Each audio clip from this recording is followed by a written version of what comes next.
El origen del arte sonoro se remonta a principios del siglo XX, cuando el futurista Luigi Russolo postuló por primera vez la posibilidad de realizar una música deslindada de los instrumentos musicales.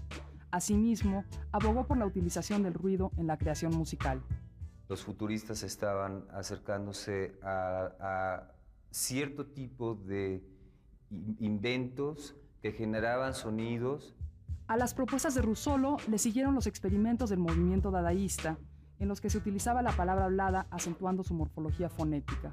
Sí están desde los años 20 estos trabajos que se desarrollaban en Cabaret Voltaire y también con los constructivistas rusos. Si bien el arte sonoro y la música continúan siendo manifestaciones difíciles de disociar, podemos decir que el arte sonoro se emancipó de la práctica musical en el momento en el que dejó de ser realizado por músicos y se convirtió en un formato susceptible de ser ejecutado por artistas de las más diversas disciplinas.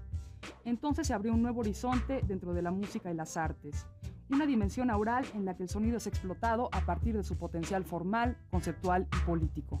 El avance tecnológico, sobre todo en los canales de la multimedia, han provocado más deserciones de la música hacia una investigación sonora. A partir especialmente de los años 40, de los años 50, se cruzaron ciertas fronteras y esas fronteras se dispararon al infinito.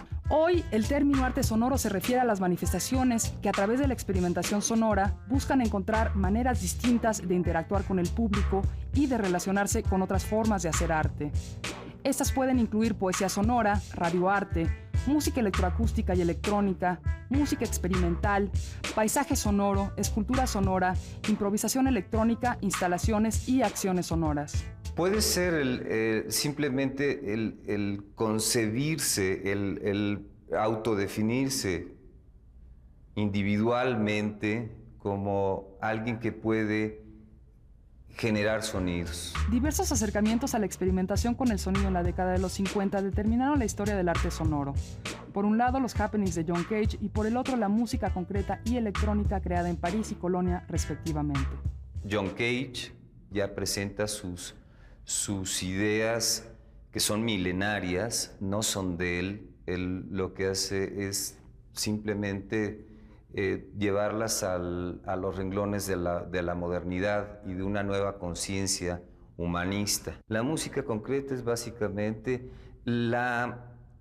una antología o una recopilación de sonidos ya existentes. No es el trabajo de composición a partir de lo que es un vocabulario, un lenguaje musical preestablecido.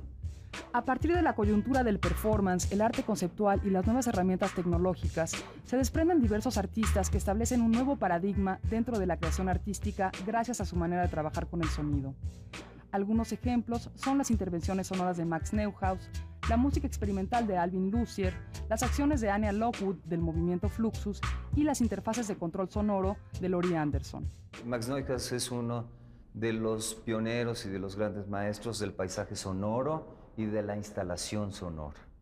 Alvin Lucier es quien ha trabajado especialmente con archivos, el sampleo con archivos sonoros que tenían una función, que estaban depositados dentro de los canales de la ciencia o dentro de los canales de la dramaturgia. Laurie Anderson viene del feminismo, con una práctica hacia la calle, entendido también como una revolución. En México, la historia del arte sonoro se remonta a la experimentación musical de Julián Carrillo, con su famoso sonido 13 y la politemporalidad de los estudios para pianola del estadounidense Conlon Nancarrow. Más tarde, en la década de los 70, creadores como Ulises Carrión y Felipe Ehrenberg experimentaron con este medio. Sin embargo, los ejemplos más claros del arte sonoro en el contexto mexicano son relativamente recientes. Hoy, uno de los principales creadores y promotores de este medio en México es Manuel Rocha. Entonces llegué al arte sonoro probablemente antes de haberme enterado que quería hacer arte sonoro, es decir, bueno, quería hacer alguna actividad con sonido, pero que no fuera música, ¿no? Fue seguramente por mi interés por las artes plásticas, por la fotografía. Y entonces luego, evidentemente, tuve la necesidad de unir ese interés visual de la fotografía con el sonido. El repertorio de este compositor, especializado en la música por computadora, es ecléctico. Incluye paisajes sonoros, obras abstractas y minimales como Línea de Abandono, realizada en 1994 en colaboración con Gabriel Orozco, y esculturas sonoras como Pink Roll, presentada en el Centro Nacional de las Artes y en la Bienal de Sydney, Australia, en 1997 y 1998, respectivamente. Esta Pink Roll es como una escultura instrumental, ¿no? O sea, como una parte del arte sonoro, yo diría que tiene que ver con instrumentos escultóricos o esculturas instrumentales, ¿no? En este caso es una mesa de ping pong. Otros ejemplos son la instalación Rebicycling, presentada en México, Japón y Venezuela entre 2000 y 2003, y Corte de Pelo, una acción sonora realizada en Exteresa Arte Actual en 2006. Una de las dos cosas que más me impactaron desde que llegué en el verano a Japón fue tanto el ruido de las cigarras como las bicicletas, como de pensar en estas bicicletas como unos animales, como unos seres que están muertos de sed en el desierto. Y que hay que reanimarlos y a través de una especie de máquina sonora que construí con pequeñas bocinas, 4 bocinas y 4 pistas del ruido de la llanta de la bicicleta que va dando vuelta, ¿no? Entre 1999 y 2002 realizó 4 ediciones del Festival de Arte Sonoro, también en Exteresa Arte Actual, al lado de Guillermo Santamarina. Las 4 ediciones del Festival de Arte Sonoro tuvieron distintos temas, pero en realidad la temática simplemente era un pretexto como para intentar darle un tono, una tonalidad a cada uno de ellos, pero no, los artistas a los que invitábamos, pese a que sabían cuál era el tema del festival, no necesariamente tenía que ser una obra que se adecuara, ¿no? Sin embargo, la falta de presupuesto e infraestructura impidieron que ambos continuaran con el festival. Pero Rocha continúa buscando vías para promover la música y el arte sonoro mexicanos. Su nueva meta es crear un sello discográfico dedicado a este tipo de expresiones. Porque hay pocos sellos discográficos donde se puedan grabar cosas realmente experimentales, es decir, y de todo tipo, no nada más electrónicas. Rogelio Sosa es otro de los creadores y promotores del arte sonoro en la escena mexicana. Aunque se inició en la música cursando una carrera tradicional de compositor, pronto descubrió las limitaciones y los obstáculos de la academia. Dejé la composición tradicional por las limitantes que tenía en el país. La música contemporánea actualmente tiene limitantes cuando no se tiene una institución que soporte un sistema para reproducirla, para interpretarla. Como no había buenos ensambles, como no había buenas, digamos, herramientas para realizar los proyectos, creo que la primera idea que me vino fue convertirme en un creador autogestivo y convertir la creación en un acto personal. Desde hace un par de años, sus obras como Metralla, Organa, Rutinas de Repulsión y Bar.doc.xls giran alrededor del ruido, residuos y desechos sonoros. Cada pieza, digamos, utiliza elementos que por lo general podrían calificarse como antimusicales o elementos sonoros que pueden no ser considerados como musicales, sino que al contrario, corresponden a una antítesis de la música, ¿no? También trabaja en la realización de live performances, improvisaciones frente a un público y de acciones e instalaciones sonoras. Un live performance para mí consiste en la música experimental electrónica, en un acercamiento al tiempo real, en donde las cosas suceden en el momento en el que están pasando. Es muy distinto disparar una secuencia de audios o disparar una secuencia, digamos, de tracks ya trabajados, a de repente agarrar y abrir un micrófono y ver qué sucede y estar en constante retroalimentación con el público y con uno mismo también, ¿no? En el momento en el que uno está en un ámbito performativo, creo que uno se avienta a un abismo en el que uno no sabe exactamente bien qué va a suceder tampoco. No Cover y Mapa con Percusión, presentadas en Exteresa Arte Actual en 2005, son 2 de sus acciones sonoras. Es una colaboración, una improvisación con un tecladista de Logibar. Entonces yo trabajo con él, con una remuneración económica, le digo, bueno, vamos a tocar juntos, ¿no? Y la acción consiste justamente en empezar a improvisar y parar en el momento en el que él ya no pueda seguir tocando. La otra pieza, la de Mapa con Percusión, es una pieza en la que es una colaboración que realicé con Enrique Gesic, en la que el artista en una lámina de metal, digamos, traza un mapa con una esmerileadora, con una cantidad, digamos, de artefactos que producen mucho ruido. Esta placa de metal, esta lámina, está amplificada con micrófonos de contacto abajo. Entonces, todo eso que está sacando, yo lo voy procesando. La pieza termina justamente en este mapa, martillando las zonas de conflicto según la policía del DF. En el terreno de la instalación ha realizado piezas como Pornofónica, presentada en la Casa del Lago en 2005 como parte de la muestra México 70, en la que empleó un colchón como resonador sonoro. Esta pieza está hecha a partir de sonidos de películas pornos, de una cantidad masiva de sonidos pornos, y esta pieza es una instalación en donde el espectador ve el colchón y no escucha necesariamente nada. Es un ejercicio de intimidad, a final de cuentas, pública, en el que el público tiene que poner su oreja en el colchón para escuchar distintas versiones, digamos, de la intimidad que puede tener una cama, de la historia que puede tener una cama. Sosa también es uno de los principales promotores del arte sonoro mexicano. Es curador del programa Estado de Sitio de Exterés Arte Actual y de Decibel, una plataforma para la experimentación sonora con medios electrónicos del festival anual Radar, del que también es subdirector. Estado de Sitio es un proyecto que trata de generar un laboratorio abierto al público para el arte sonoro.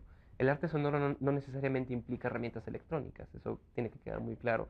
El arte sonoro puede también estar hecho, por ejemplo, con pólvora o con un martillo o con cualquier otro tipo de elemento, ¿no? Entonces la línea curatorial de Estado de Sitio va muy en ese camino, ¿no? Experimentación con el sonido, generando situaciones, generando mucho más con el concepto de intervención de un espacio. Y después Decibel es un proyecto distinto, es un proyecto mucho más relacionado con la música, mucho más ligado a la cuestión de la música electrónica experimental.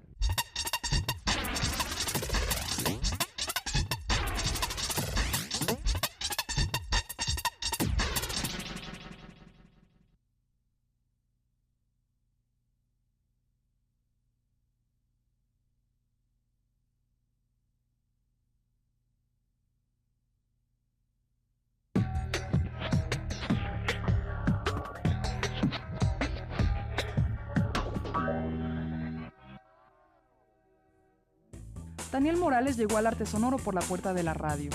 Comenzó en este medio dirigiendo el programa Acción Virus en la emisora libre Radio Pirata 90.1 FM sin permiso en 1994.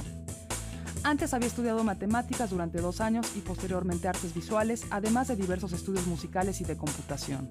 Este programa de Acción Virus se basaba en un personaje que es Corcolito, y Corcolito lo postulaba yo como el creador del ciberespacio, porque Corcolito era una mancha que se metía a todas las televisiones, entonces esta red virtual de televisiones en todos los hogares era como el antecesor directo de Internet. Desde entonces ha trabajado en radiodifusoras como Radio UNAM y Radio Trucha, además de dirigir y producir programas de radio por internet e incursionar regularmente en los campos del teatro, la música, la musicalización, la escenografía y la docencia. Yo básicamente soy un recolector cazador, esa es como mi definición marxista económica, pues, ¿no? Yo me la paso por la vida recopilando objetos, empiezo a trabajar con mis objetos y mis colecciones y de repente la pieza concluye como una instalación, o concluye como un objeto, o concluye como un video, o como una pieza de radio, pues, ¿no? Desde entonces ha presentado numerosas piezas de arte sonoro, como la instalación sonora Danzonera Plástica en Jalapa, Veracruz, en 2001, como parte del Festival Internacional Agustín Lara, y el evento sonoro Sistema del Inconsciente Colectivo en el Mirador de la Glorieta del Metro Insurgentes en la Ciudad de México en 2005. Fue una pieza grande, fueron 24 láminas como de 2,5 metros por 2 metros de acero inoxidable, con toda una estructura de metales que yo diseñé también, y estaba conectado con bobinas y con imanes y una serie de amplificadores, hacía que sonara muy estrondosamente, ¿no? Para esto grabé a una danzonera, que es la danzonera Manzanita, y luego dividí los instrumentos, cada instrumento manejaba 3 láminas diferentes, y le metí un sistema en el que las vibraciones de la lámina se convertía también en luces, digamos, para que se prendiera todo esto. Entonces fue como una pieza con muchos decibeles.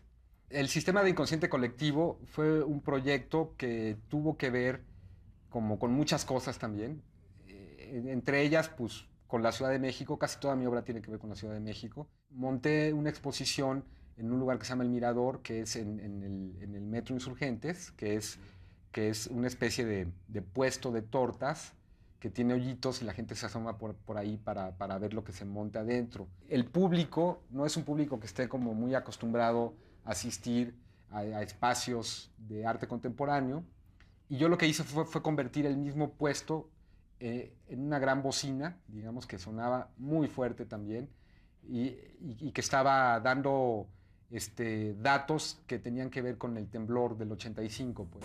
Además, desde hace tiempo trabaja con bocinas transgénicas en obras presentadas en espacios como Exteresa Arte Actual, el Festival Transitio MX en el Centro Nacional de las Artes y el Museo del Niño entre 2005 y 2006. El proyecto de las bocinas transgénicas es un intento de jugar con todo este rollo sobre los transgénicos de los alimentos, pero en las máquinas. Entonces son mutaciones y experimentos genéticos, que yo les digo así, en bocinas. Entonces para ello trabajo directamente con los imanes y con las bobinas. Yo mando a hacer mis bobinas para poner a vibrar diferentes objetos que producen sonidos que son muy difíciles de imitar de una manera digital, ¿no? Morales a menudo recurre a modelos de experimentación científica para explorar el concepto de la contradicción. Y aunque sus trabajos sonoros se pueden definir como instalaciones, eventos y acciones, su interés yace en la experimentación más allá de las disciplinas particulares en las que ésta culmina. Cuando uno experimenta, uno no sabe a qué va a llegar, pues, ¿no? El experimento generalmente mide un solo parámetro a la vez, como para controlar lo más posible y para saber realmente qué es lo que está sucediendo, pues, ¿no? Claro, yo en ese sentido no es ciencia, pues yo no pretendo llegar a un resultado con esta experimentación, sino que lo que pretendo es causar diferentes resultados en el espectador, incluyéndome a mí mismo como espectador. Actualmente continúa trabajando con bocinas transgénicas, ahora en su versión en agua, en obras como Acción Sonora Húmeda, presentada en 2006 en Exteresa Arte Actual dentro del ciclo Estado de Sitio, y experimenta con fluidos conductores de electricidad. Acción Sonora Húmeda es una acción que consiste en meter aparatos eléctricos, sobre todo bocinas, al agua y que funcionen adentro de ella. Un poco para jugar con esta contradicción que existe en ver un aparato eléctrico en el agua. Uno está muy acostumbrado a tenerle miedo al agua si hay electricidad, cuando en realidad el agua no conduce la electricidad, ¿no? Aunque Mario de Vega entró a las artes por la puerta de la pintura y el ensamblaje, al poco tiempo comenzó a cuestionarse sobre la posibilidad de trabajar con el sonido. Su obra parte de ideas relacionadas con la mitificación autoral, el sampling, la apropiación y la deconstrucción. Trabajar a partir de apropiación y sampleo implica esta idea que trato de tener muy consciente, es entender el robo como situación común. Es decir, todo individuo padece y trabaja a partir del robo, en muchos sentidos. Entonces, la manera en que yo más fácilmente y de hecho como cómodamente puedo justificar esa parte, ¿no? En donde tú cuando eres niño imitas, apropias. ¿Por qué leemos literatura? O sea, ¿por qué vas a una galería? ¿Por qué vas a un museo? Y sobre todo, ¿por qué vas como productor? O sea, usualmente vas porque finalmente tienes algo que ver y algo que apropiar de eso, ¿no? Ejecutó sus primeras improvisaciones con sonido en espacios como Obra Negra y el Muca Roma, ambos en la Ciudad de México a finales de los 90. Después, en el marco del cuarto Festival de Arte Sonoro en Exteresa Arte Actual en 2002, mostró Situación A, una pieza cuadrofónica en la Escuela Nacional para Ciegos, licenciado Ignacio Trigueros, también en el DF. Era como el primer acercamiento que yo tenía ante la ceguera, más que la ceguera, con un escucha ciego. Tuve varios días como observador, ¿no? de ver cómo pasaban los ciegos por esa calle, cómo identificaban ciertos códigos para finalmente ubicarse en el lugar. Y obviamente, si todos los vendedores de piratería, ¿no? Y toda la fayuca que se venden sobre moneda, sin eso ellos no podrían llegar a la escuela, porque cada esquina tenía una sonoridad diferente y era la manera en que ellos podían ubicarse, cuánto tiempo les faltaba para llegar a la escuela. Principalmente a la grabación que yo había hecho del trayecto que usualmente una persona ciega que se dirige a la escuela toma, procesado y espacializado en esas 4 bocinas, de manera que en ocasiones escuchabas solo en esta bocina y de esta bocina se abría las otras 3 o giraba, ¿no? O trabajando principalmente con reverberación y delays, ¿no? Con procesos de tiempo en términos de sonido muy sencillos porque no quería maquillar ese mismo documento para que ellos pudieran entenderlo, no que no fuera lo suficientemente abstracto para no entender nada. Actualmente se ocupa de proyectos como Socket, una investigación sobre el desplazamiento y la presencia en la ceguera infantil, y Speaker, una interfaz análogo-digital para deconstruir archivos de audio en tiempo real. Socket es por razones, no sé, adversas. Yo llegué a vivir a Tijuana, frontera con Estados Unidos, un lugar lo suficientemente áspero como para no poder caminar. Ahí empecé como a retomar esta misma idea de trabajar con un escucha ciego, pero me interesaba más la etapa inicial de una persona, un niño ciego. Ceguera, desde que nace, no tiene ningún tipo de reconocimiento de patrones objetuales que cualquier persona que estamos en este cuarto tiene. Además de trabajar con diversos medios electrónicos como herramientas sonoras en sesiones de improvisación, De Vega cuenta también con una serie de trabajos objetuales fabricados a partir de audiocassettes. Lo objetual finalmente resulta del desarrollo de interfaces, ¿no? A mí hay una parte que me interesa mucho y que es la cualidad del objeto que tú utilizas. Entonces, es por eso de trabajar con Legos, principalmente porque desde hace algún tiempo, recordando como mi infancia, era como muy vinculado a trabajar con este tipo de cosas. Entonces, termina siendo objetos que finalmente tienen que ver con una relación escultórica. Esto es un switch que está dentro de un bloque de Lego. Por su parte, Ricardo Rendón ha estado íntimamente relacionado con la imagen y la gráfica, y fue la exploración de las posibilidades plásticas y estéticas de la computadora la que lo acercó al arte sonoro. Mi interés era trabajar con imágenes cuyo remanente sonoro era muy fuerte, ¿no? O sea, digamos una imagen de una mosca donde aparecía en el video únicamente la imagen, pero en todo el espacio se escuchaba el sonido, ¿no? Posteriormente empecé a realizar herramientas en la computadora de manipulación de sonido. Esto es de manipulación de frecuencias, de osciladores, etcétera, ¿no? Herramientas que me permitieran trabajar en tiempo real en un espacio determinado. Su campo de trabajo tiene un amplio rango que abarca escultura, instalación, arte en la red, video digital y arte sonoro.